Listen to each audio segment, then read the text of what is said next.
Interior इलाके में, और वहीं से उनकी जिंदगी यानी एक प्रकार से हमारे लिए ये सुभग संयोग है। और ऐसे टीचर राष्ट्रपति के हाथ से आपका सम्मान हुआ है, तो ये और आपके लिए गर्व की बात है।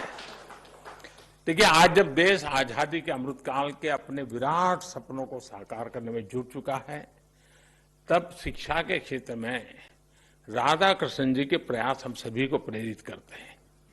इस अवसर पर मैं राष्ट्रीय पुरस्कार प्राप्त आप सभी शिक्षकों को, राज्यों में भी इस प्रकार के पुरस्कार दिए जाते हैं, उन सबको भी मैं बहुत बहुत बधाई देता हूं। साथियों, अभी मेरी अनेक शिक्षकों से बातचीत करने का मौका मिला। सब अलग अलग भाषा बोलने वाले हैं, अलग अलग प्रयोग करने वाले लोग हैं। भाषा को अलग होगी, क्षेत्र अलग होगा, समस्याएं अलग होगी, लेकिन ये भी है कि इनके बीच में आप कितने ही क्यों न हो, आप सबके बीच में एक समानता है, और वो है आपका कर्म, आपका विद्यार्थियों के प्रति समर्पण। और ये समानता आपके अंदर जो सबसे बड़ी बात होती है, और आपने देखा होगा जो सफल टीचर रहा होगा वो कभी भी बच्चे को ये नहीं कहता है कि चल ये तेरे बस का रोग नहीं है, नहीं कहता है। टीचर की सबसे बड़ी जो स्ट्रेंथ होती है वो पॉजिटिविटी होती है, सकारात्मकता।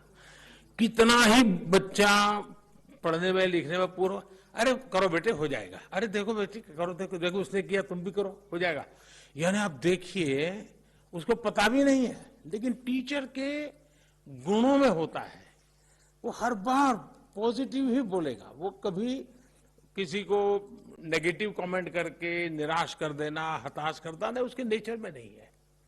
और एक टीचर की भूमिका ही है जो व्यक्ति को रोशनी दिखाने की काम को करती है, वो सपने बोती है। टीचर जो है ना, वो हर बच्चे के अंदर सपने बोता है और उसको संकल्प में परिवर्तित करने की ट्रेनिंग देता है कि देख ये सपना पूरा हो सकता है, तुम एक बार संकल्प लो, लग जाओ।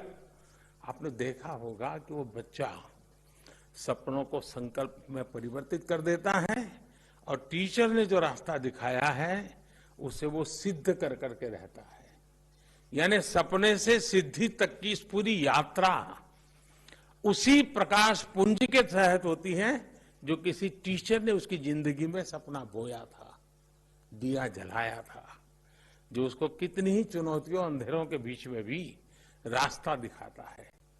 और अब देश भी आज नए सपने, नए संकल्प लेकर के एक ऐसे मोड़ पर खड़ा है कि आज जो पीढ़ी है, जो विद्यार्थी अवस्था में है, 2047 में हिंदुस्तान कैसा बनेगा ये उन्हीं पर होने वाला है, और उनका जीवन आपके हाथ में है। इसका मतलब हुआ कि 2047 को देश गढ़ने का काम आज जो वर्तमान में टीचर हैं, जो आने वाले 10 साल 20 साल सेवाएं देने वाले हैं, उनके हाथ में 2047 का भविष्य तय होने वाला है। और इसलिए आप एक स्कूल में नौकरी करते ऐसा नहीं है, आप एक क्लासरूम में बच्चों को पढ़ाते ऐसा नहीं है, आप एक सिलेबस को अटेंड करते ऐसा नहीं है, आप उसके साथ जुड़ करके उसकी जिंदगी बनाने का काम और उसकी जिंदगी के माध्यम से देश बनाने का सपना लेकर के चलते हैं। जो टीचर का सपना खुद का ही छोटा होता है, उसके दिमाग में 10 से 5 का ही भरा रहता है, आज 4 पीरियड लेने हैं वही रहता है, तो वो उसके लिए वो भले तनख्वाह जाता है, 1 तारीख का वो इंतजार करता है, लेकिन उसको आनंद नहीं आता है, उसको वो चीजें बोझ लगती है। लेकिन जब उसके सपनों से जुड़ जाता है तब ये कोई चीज उसको बोझ नहीं लगती है। उसको लगता है कि अरे मेरे इस काम से तो मैं देश का इतना बड़ा कंट्रीब्यूशन करूं, अगर मैं खेल के मैदान में एक खिलाड़ी तैयार करूं और मैं सपना संजोऊं कि कभी न कभी मैं उसको दुनिया में कहीं न कहीं तिरंगा झंडे के सामने खड़ा हुआ देखना चाहता हूं। आप कल्पना कर सकते हैं आपको उस काम का आनंद कितना आएगा, आपको रात रात जागने का कितना आनंद आएगा। और इसलिए टीचर के मन में सिर्फ वो क्लासरूम, वो अपना पीरियड 4 लेने हैं 5 लेने, वो आज आया नहीं तो उसके बदले में भी मुझे जाना पड़ रहा है, ये सारे बोझ से मुक्त होकर के, मैं आपकी कठिनाइयां जानता हूं इसलिए बोल रहा हूं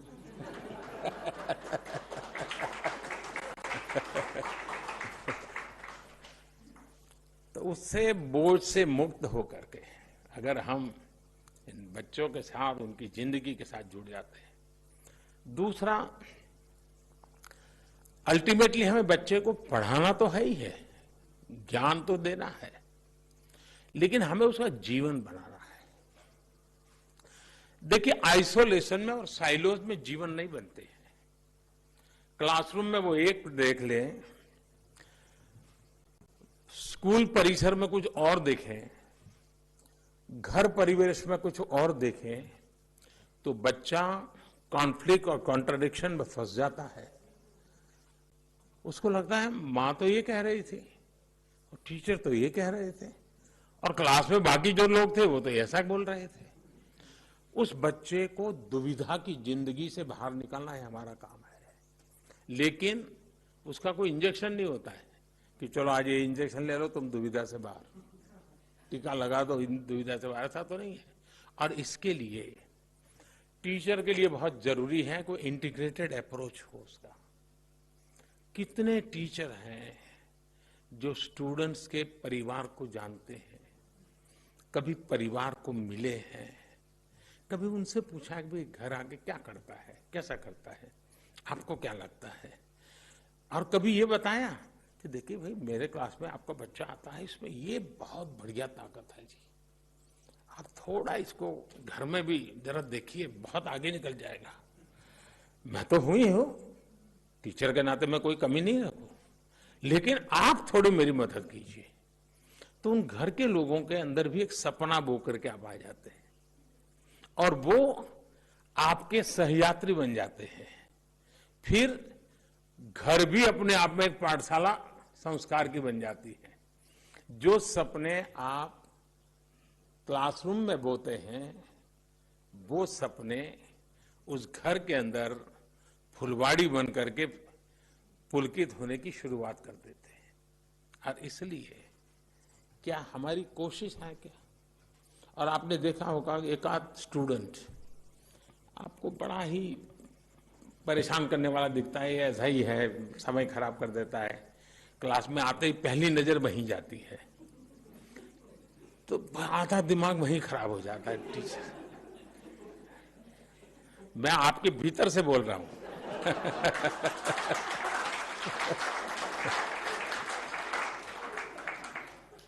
और वो भी वैसा होता है कि पहली बेंच पे ही बैठेगा। उसको भी लगता है कि ये टीचर मुझे पसंद नहीं करते हैं तो पहले सामने आएगा वो। और आपका आधा समय वही खा जाता है। ऐसे में उन बाकी बच्चों को अन्याय हो जाए, कारण क्या है? मेरी पसंद नापसंद। सफल टीचर वो होता है जिसकी बच्चों के संबंध में, स्टूडेंट्स के संबंध में न कोई पसंद होती है न कोई नापसंद होती है। उसके लिए वो सब के सब बराबर होते हैं। मैंने ऐसे टीचर देखे हैं कि जिनका अपना संतान भी उसी क्लासरूम में है, लेकिन वे टीचर क्लासरूम में खुद के संतान को भी वही ट्रीटमेंट देते हैं जो सब स्टूडेंट्स को देते हैं। अगर 4 लोगों को पूछना है, उसकी बारी आई तो उसको पूछते हैं, स्पेशली उसको कभी नहीं कहते कि तुम ये बताओ, तुम ये करो, कभी नहीं, क्योंकि उनको मालूम है कि उसको एक अच्छे माँ की जरूरत है, अच्छे पिता की जरूरत है, लेकिन अच्छे टीचर की भी जरूरत है। तो वो भी कोशिश करते हैं कि घर में मैं माँ बाप का रोल पूरा करूंगा, लेकिन क्लास में तो मुझे उसको टीचर स्टूडेंट का ही मेरा नाता रहना चाहिए, वो घर वाला रिश्ता यहाँ आना नहीं चाहिए। ये टीचर का बहुत बड़ा त्याग होता है, तब संभव होता है जी। ये अपने आप को संभाल करके इस प्रकार से काम करना, ये तब संभव होता है। और इसलिए हमारे जो शिक्षा व्यवस्था है, भारत की जो परंपरा रही है, वो किताबों तक सीमित कभी नहीं रही है, कभी नहीं रही है। वो तो एक प्रकार से एक सहारा है, सहारा है हमारे लिए। हम बहुत सी चीजों, और आज टेक्नोलॉजी के कारण ये बहुत संभव हुआ है। और मैं देख रहा हूं कि टेक्नोलॉजी के कारण बहुत बड़ी मात्रा में हमारे गांव के टीचर भी, जो स्वयं टेक्नोलॉजी का उनका पढ़ाई नहीं हुई है, लेकिन करते करते वो सीख गए। और उन्होंने फिर सोचा कि भाई, क्योंकि उसके दिमाग में स्टूडेंट भरा पड़ा है, उसके दिमाग में सिलेबस भरा पड़ा है, तो वो चीजें प्रोडक्ट तैयार करता है जो उस बच्चे के काम आती है। यहां सरकार में बैठे हुए लोगों के दिमाग में क्या रहता है? आंकड़े रहते हैं कि भाई कितने टीचर भर्ती करना बाकी है, कितने स्टूडेंट का ड्रॉप आउट हो गया, बच्चियों का एनरोलमेंट हुआ कि नहीं हुआ, उनके दिमाग में वही रहता है। लेकिन टीचर के दिमाग में उसकी जिंदगी रहती है। बहुत बड़ा फर्क होता है। और इसलिए अगर टीचर इन सारी जिम्मेवारियों को ढंग से उठा लेता है, अब हमारी जो राष्ट्रीय शिक्षा नीति आई है, इसकी इतनी तारीफ हो रही है, इतनी तारीफ हो रही है। क्यों हो रही है? उसमें कुछ कमियां नहीं होगी ऐसा तो मैंने दावा नहीं कर सकता हूं, कोई नहीं दावा कर सकता है। लेकिन जो लोगों के मन में पड़ा था, उनको लगा यार ये कुछ रास्ता दिख रहा है, ये कुछ सही दिशा में जा रहे हैं, चलिए उस रास्ते पर हम चलते हैं।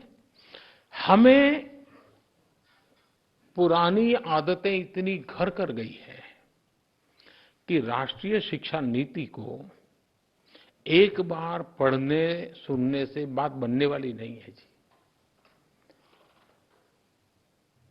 महात्मा गांधी को कभी एक बार किसी ने पूछा था कि भाई आपको कुछ मन में संशय हो, समस्याएं हो तो क्या करते हैं? तो कहा मुझे भागवत गीता से बहुत कुछ मिल जाता है। इसका मतलब वो बार बार उसको पढ़ते हैं, बार बार उसके अर्थ बदलते हैं, बार बार नए अर्थ दिखते हैं, बार बार नया प्रकाशमान पुंज सामने खड़ा हो जाता है।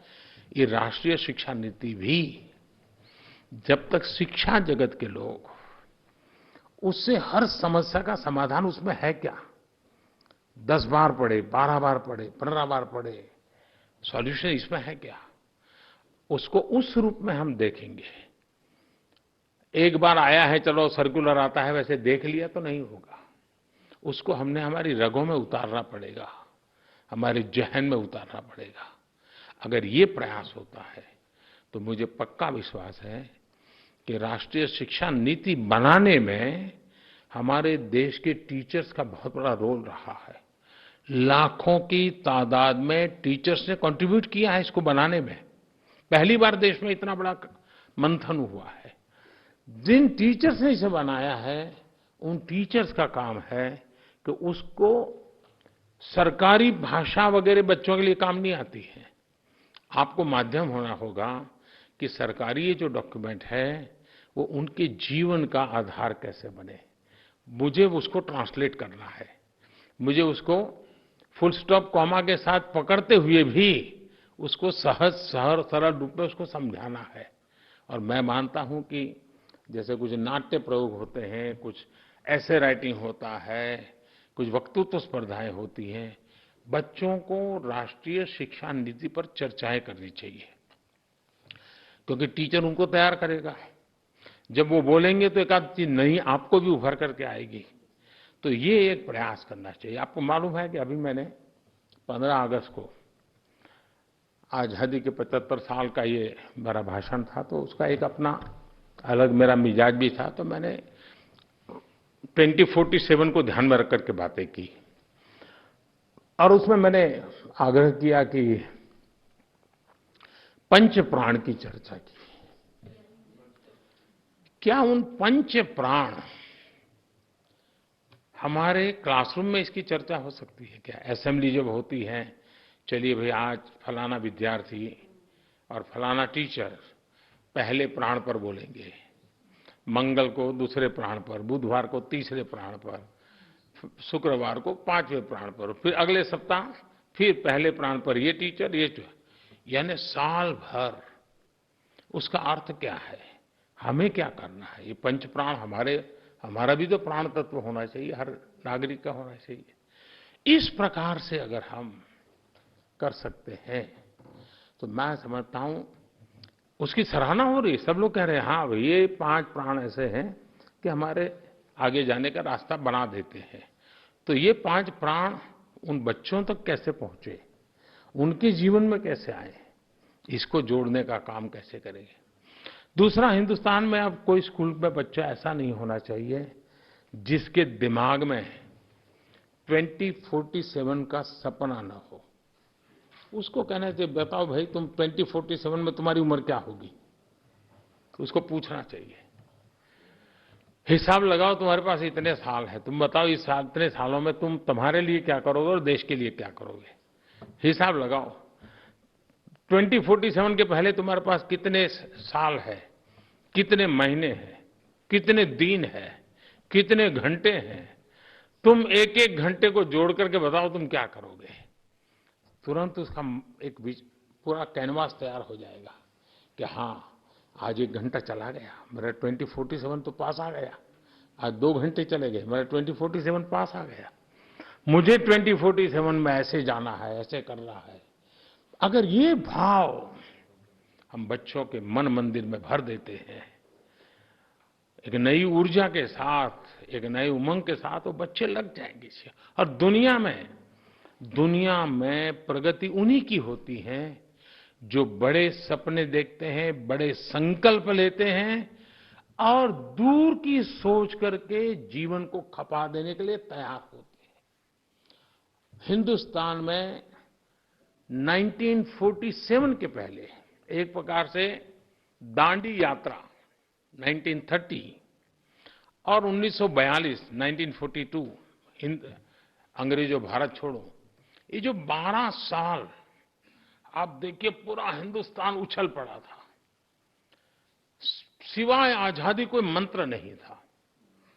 जीवन के हर काम में आजादी, स्वतंत्रता, ऐसा एक मिजाज बन गया था। वैसा ही मिजाज, सुराज, राष्ट्र का गौरव, मेरा देश मुझे यहां पर, ये समय है हमें ये पैदा करने का। और मेरा भरोसा हमारे शिक्षक बंधुओं पर ज्यादा है, शिक्षा जगत पर बड़ा ज्यादा है। अगर आप उस प्रयास में जुड़ जाएं, मुझे पक्का विश्वास है हम उन सपनों को पार कर सकते हैं। और आवाज गांव-गांव से उठने वाली है जी। अब देश रुकना नहीं चाहता है। अब देखिए 2 दिन पहले 250 साल तक जो हम पर राज करके गए थे, 250 साल तक, उनको पीछे छोड़ करके हम दुनिया की इकोनॉमी में आगे निकल गए।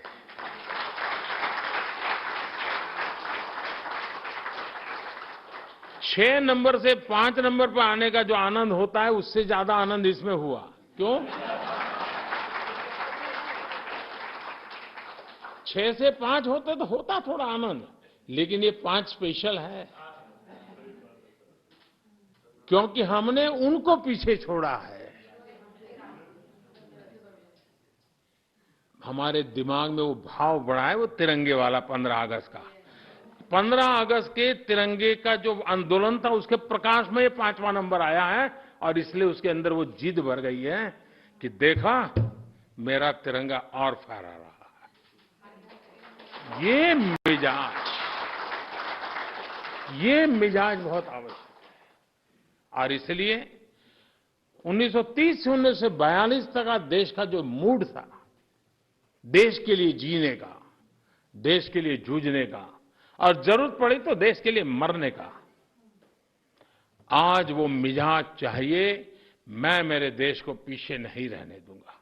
हजारों साल की गुलामी से बाहर निकले हैं, अब मौका है।